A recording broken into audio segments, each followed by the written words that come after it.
सभी दर्शकों को कथावाचक पंडित अमरचंद भारद्वाज की तरफ से जय श्री राधे, जय श्री कृष्ण। दर्शकों, मैं आपको इस वीडियो में बताने वाला हूं कि हिंदू धर्म में एकादशी व्रत का काफ़ी महत्व माना गया है। इस दिन भगवान विष्णु की पूजा की जाती है। पूष मास के कृष्ण पक्ष की एकादशी को सफला एकादशी व्रत कहते हैं। आइए जानते हैं इस बार कब है सफला एकादशी का व्रत। पूष मास के कृष्ण पक्ष की एकादशी को सफला एकादशी व्रत कहा जाता है। इस वर्ष यह व्रत 26 दिसंबर 2024 को रखा जाएगा। एकादशी व्रत में भगवान विष्णु और माता लक्ष्मी की पूजा की जाती है।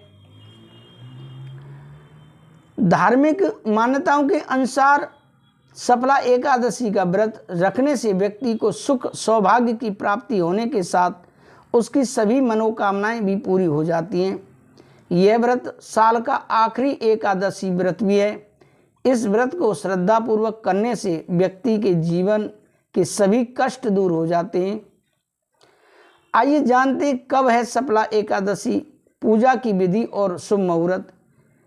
इस साल आखिरी सफला एकादशी 2024 का व्रत 26 दिसंबर को रखा जाएगा, जबकि एकादशी तिथि का प्रारंभ 25 दिसंबर 2024 को रात 10:29 पर हो जाएगा और इसका समापन 27 दिसंबर 2024 की सुबह कहीं अर्धरात्रि 12:43 पर होगा। वहीं सफला एकादशी व्रत का पारायण 27 दिसंबर 2024 को सुबह 7:12 से लेकर 9:16 के बीच किया जाएगा। सफला एकादशी का धार्मिक महत्व क्या है? ऐसी मान्यता है कि सफला एकादशी के व्रत को श्रद्धापूर्वक करने से व्यक्ति के जीवन में सफलता प्राप्त होती है और सभी परेशानियां भी समाप्त हो जाती हैं। विधि पूर्वक भगवान विष्णु और माँ लक्ष्मी की पूजा करने से अंत में वैकुंठ धाम को जाता है व्यक्ति। इस विशेष दिन पर व्रत करने वाले जातक के जीवन में समृद्धि आती है। क्या है इसकी पूजा विधि? एकादशी व्रत की शुरुआत 10वीं तिथि से होती है। इस दिन भक्त भगवान विष्णु की पूजा अर्चना करते हैं। 10वीं के दिन प्रातः स्नान ध्यान के पश्चात भगवान विष्णु की आराधना करें। इस दिन सात्विक भोजन ग्रहण करना चाहिए, जो शरीर और मन की शुद्धि के लिए आवश्यक है। अगले दिन ब्रह्म मुहूर्त में गंगाजल युक्त पानी से स्नान करके भगवान विष्णु की पूजा की जाती है। भगवान विष्णु की पूजा पंचोपचार विधि से की जाती है। इस दौरान भगवान को फल फूल मिष्ठान खीर आदि अर्पित किए जाते हैं।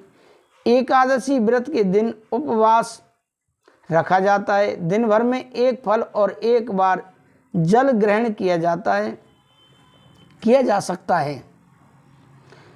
अगले दिन व्रत का पूर्णाहुति करते समय इसे खोला जाता है। तो दर्शकों, ये रही सफला एकादशी के बारे में। आपको कैसी लगी आप हमें कमेंट करके ज़रूर बताएं। आगे हम इससे आगे सफला एकादशी व्रत कथा बताने वाले हैं कि सफला एकादशी की व्रत कथा क्या है। आप हमारे साथ YouTube चैनल पर बने रहें। अगर आप हमारे साथ चैनल पर पहली बार आए हैं तो चैनल को सब्सक्राइब करना ना भूलें, जिससे कि आपको हर धार्मिक वीडियो का नोटिफिकेशन सबसे पहले प्राप्त हो। राधे राधे, जय श्री राधे। दर्शकों, मैं आपको सफला एकादशी व्रत कथा सुनाने जा रहा हूँ। कृपया आप ध्यानपूर्वक सुने। सफला एकादशी पूष कृष्ण पक्ष की जो एकादशी होती है उसे सफला एकादशी के नाम से जानते हैं। युधिष्ठिर ने पूछा, हे भगवान, पूष मास के कृष्ण पक्ष की एकादशी का क्या नाम है? इस दिन कौन से देवता की पूजा की जाती है तथा उसकी विधि क्या है? भगवान श्री कृष्ण बोले, राजन, दान देने वाले की अपेक्षा में व्रत करने वाले से अधिक प्रसन्न होता हूँ। अब आप इस एकादशी व्रत का महात्म सुनो। पूष माह के कृष्ण पक्ष की एकादशी का नाम सफला एकादशी है। इस एकादशी के देवता भगवान नारायण हैं। इसका पूर्वोक्त विधि अनुसार व्रत करना चाहिए और नारायण जी की पूजा करनी चाहिए। जो मनुष्य एकादशी व्रत तथा मेरा पूजन करते हैं वे धन्य हैं। सफला नाम की एकादशी में मुझे ऋतु के अनुकूल फल अर्पण करें, अर्थात नारियल, नींबू, अनार, सुपारी आदि और धूप दीप पुष्प आदि से मेरी 16 प्रकार से पूजा करें। इस दिन दीपदान तथा रात्रि को जागरण करना चाहिए। इस एकादशी व्रत के समान यज्ञ, तीर्थ तथा दूसरा कोई भी व्रत नहीं है। मनुष्य को 5000 वर्ष तपस्या करने से जो पुण्य मिलता है वह पुण्य भक्ति पूर्वक रात्रि जागरण सहित सफला एकादशी के व्रत करने से प्राप्त होता है। राजन, अब आप सफला एकादशी की कथा सुनिए। चंपावती नगरी में एक माहिष मत राजा राज्य करता था। उसके 5 पुत्र थे। इन पुत्रों में सबसे बड़ा था वह सदैव पाप कर्म में लगा रहता था, पर स्त्री गमन में अपने पिता का धन नष्ट किया करता था। वह देवता, ब्राह्मण, वैष्णव आदि की निंदा किया करता था।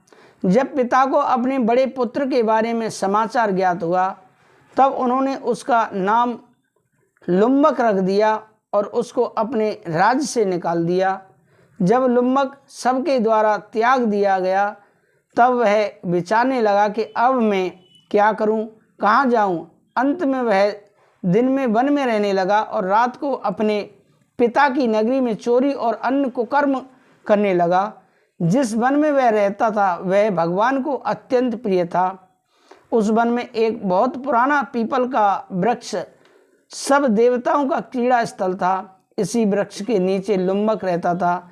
कुछ दिनों के पश्चात पूष माह के कृष्ण पक्ष की 10वीं के दिन वह वस्त्रहीन होने के कारण शीत से मूर्छित हो गया। वह रात्रि को सो ना सका। उसके हाथ पैर अकड़ गए। उसका दिन और वह रात्रि बड़ी कठिनता से बीती। सूर्य नारायण के उदय होने पर भी उसकी मूर्छा ना गई। सफला एकादशी के मध्याह्न तक वह दुराचारी मूर्छित ही पड़ा रहा। जब सूर्य की गर्मी से उसे होश आया तो वह अपने स्थान से उठकर वन में भोजन की खोज में चल पड़ा। उस दिन वह जीवों को मारने में असमर्थ था, इसलिए जमीन पर गिरे हुए फलों को लेकर पीपल के वृक्ष के नीचे आया। जब सूर्य भगवान अस्ताचल को प्रस्थान कर गए तब वह पीपल की जड़ के पास फलों का रखकर कहने लगा कि हे भगवान, इन फलों से आप तृप्त हों। ऐसा कहकर वह रोने लगा और रात्रि को उसे नींद न आई। इस महापापी के व्रत तथा रात्रि जागरण से भगवान अति प्रसन्न हो गए और उसके समस्त पाप नष्ट हो गए। प्रातः ही एक दिव्य घोड़ा अनेकों सुंदर वस्तुओं से सजा उसके सामने खड़ा हो गया और आकाशवाणी हुई कि हे राजपुत्र, भगवान नारायण के प्रभाव से तेरे समस्त पाप नष्ट हो गए हैं। अब तू अपने पिता के पास जाकर राज्य प्राप्त कर। लुम्बक ने जब ऐसी आकाशवाणी सुनी तो वह अत्यंत प्रसन्न हुआ और बोला कि हे भगवान, आपकी जय हो। वह सुंदर वस्त्रों को धारण कर अपने पिता के पास गया। उसने अपने पिता को संपूर्ण कथा कह सुनाई। पिता ने उसे अपना राज्यभार सौंप दिया। अब लुम्बक शास्त्रानुसार राज करने लगा। उसकी पत्नी, पुत्र आदि भी परम भक्त बन गए। वृद्धावस्था आने पर वह अपने पुत्र को गद्दी दे भगवान का भजन करने के लिए वन में चला गया। अंत में विष्णु लोक को गया। भक्ति पूर्वक जो मनुष्य सफला एकादशी का व्रत करते हैं वे अंत में मुक्ति पाते हैं। जो मनुष्य भक्ति पूर्वक सफला एकादशी का व्रत नहीं करते हैं वे पूंछ और सींग से रहित पशु तुल्य हैं। सफला एकादशी का महात्म का पाठ व श्रवण करने से अश्वमेघ यज्ञ का फल मिलता है। कथा का सार, इस कथा से हमें ईश्वर के अति कृपालु होने का प्रमाण मिलता है। यदि कोई प्राणी अनजाने में भी ईश्वर का स्मरण करे तो उसे पूरा फल मिलता है। यदि प्राणी सच्चे हृदय से अपने अपराधों की क्षमा मांगे तो ईश्वर उसके बड़े से बड़े अपराधों को भी क्षमा कर देते हैं। लुम्बक जैसा महापापी भी भगवान नारायण की कृपा से वैकुंठ का अधिकारी बना। दर्शकों, ये रही सफला एकादशी व्रत कथा। आपको कैसी लगी कमेंट करके अवश्य बताएं। और आप हमारे साथ YouTube चैनल पर पहली बार आए हैं तो हमारे चैनल को सब्सक्राइब करना ना भूलें, जिससे कि आपको इसी तरह धार्मिक कथाओं का नोटिफिकेशन समय रहते प्राप्त हो सके। अब मैं विदा लेता हूँ। राधे राधे।